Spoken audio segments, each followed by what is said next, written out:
Hey, I gotta do something a little different here. One of my favorite tube pedals is my Eventide H9. So I've done some adjustment on this pedal.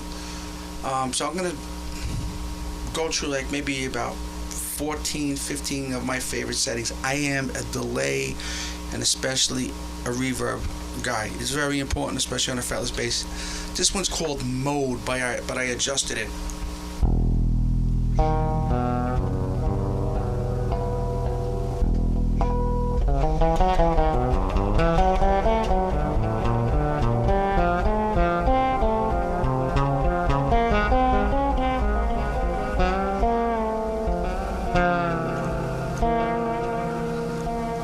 will point out, don't let the effect play you. You play the effect.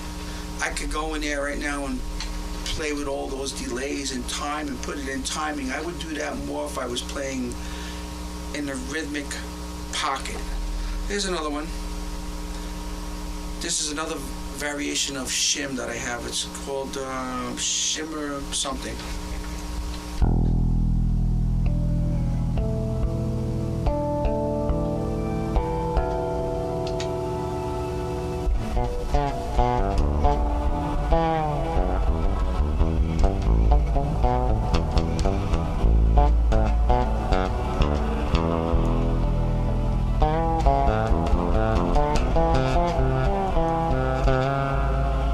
These effects with a fretless bass are amazing. So let's go down to another one. These two over here are more of a preamp. Here's another one that's called Liquid.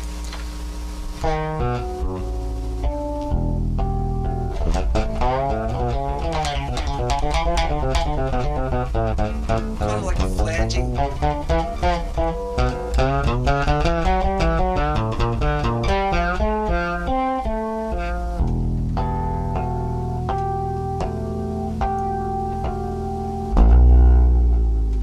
It's a great effect.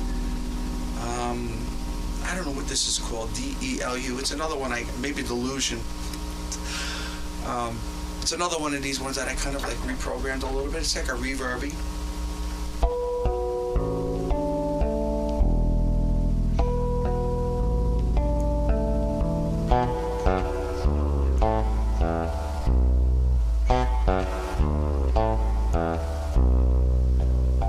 Always good to know what those harmonics sound like, solid notes. They're not located in the same positions.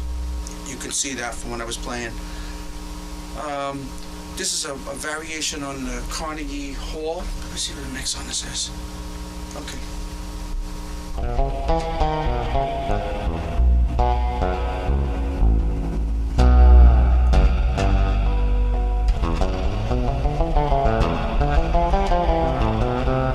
It's a little bit exaggerated. Bring it down a little bit. You see how it kind of it changes its position, so it kind of sounds more kind of like a somewhat of a delay. Pretty cool, right?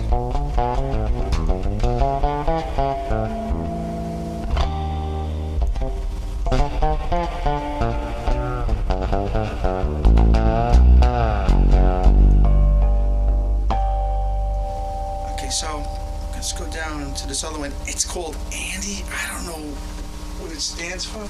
I don't know, maybe somebody can clear that up for me. Andy Warhol? I don't know what it is, but I like it. Check it out.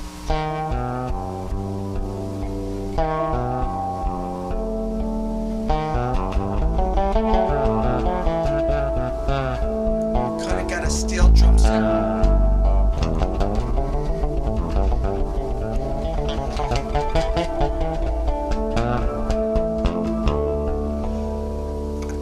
So much explanation on this pedal, I just couldn't do it. I couldn't really get into it. I just know how to do certain things. Here's another, like a dark cave setting. So let me bring it up and exaggerate it.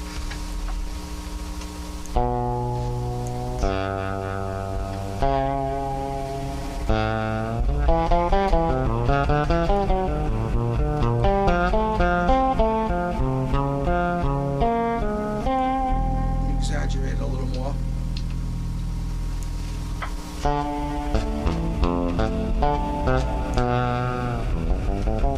Anybody ever been to a dark cave? I've been.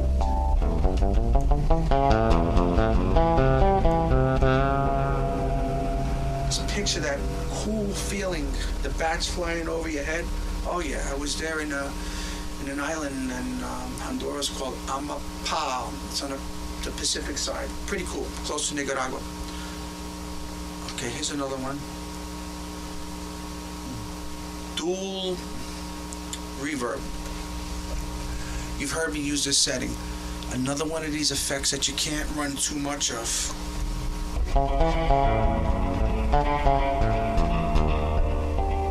So let me adjust that down. Oh. Sorry. Next.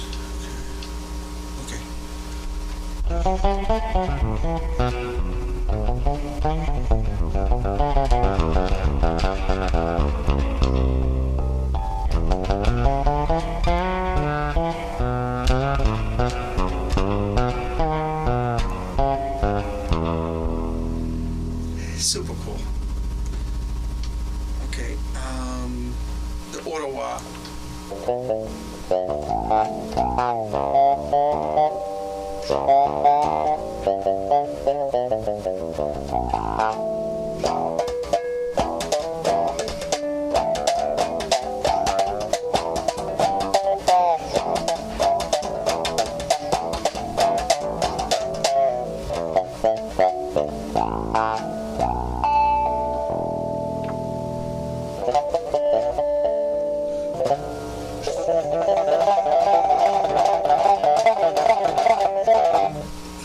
Something like that. Anyway, you can get in there and change like Quasar. So here's another shim.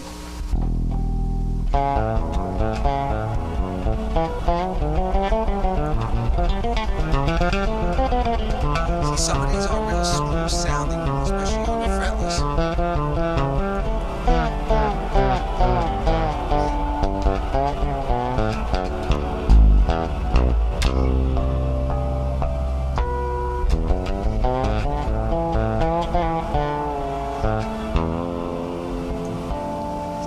This got a beautiful ambience.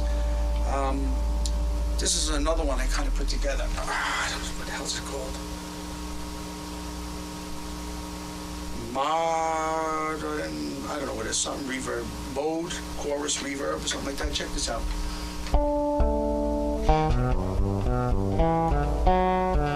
Let me exaggerate it a little bit.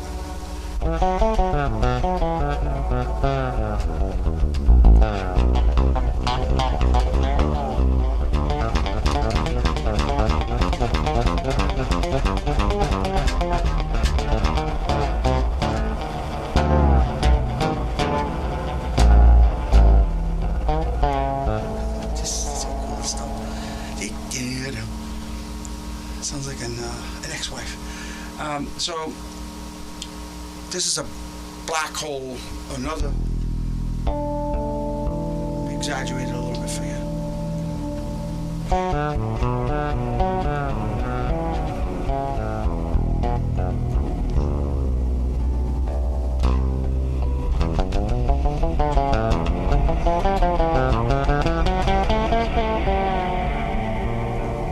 If I get into the presets here, I can make that thing go infinitely. But for practical application,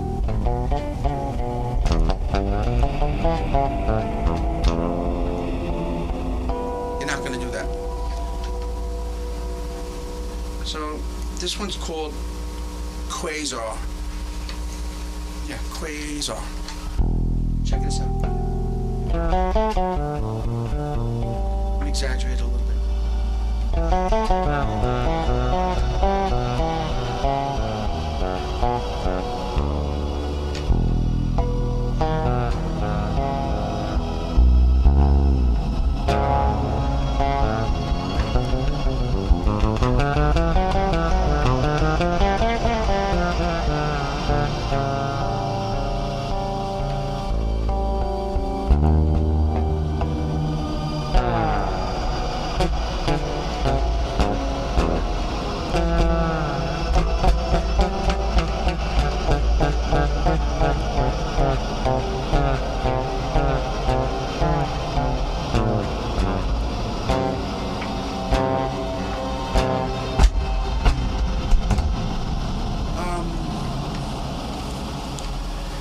so much that you can do with effects. I personally find that effects work extremely well with single coil pickups, but you got to drive the effect. Some effects are touch sensitive, and it's like everything else. It's a game changer, but the thing is, you have to know how to use it to your advantage. So there's my little thing about the H9. There's a million settings in this thing. I mean, it's infinite. So anyway, some of my favorite few. Alright, happy Sunday. P.S. Don't mind the mistakes. I wasn't going to correct them, especially on something like this. We are all human. Remember, there's margin of error, except when you're in a recording studio and you're recording. No margin. So make your mistakes home, learn from them, use that mistake to an advantage somewhere else, and always listen to what you're doing. Take pride in your work. Alright guys, see you later.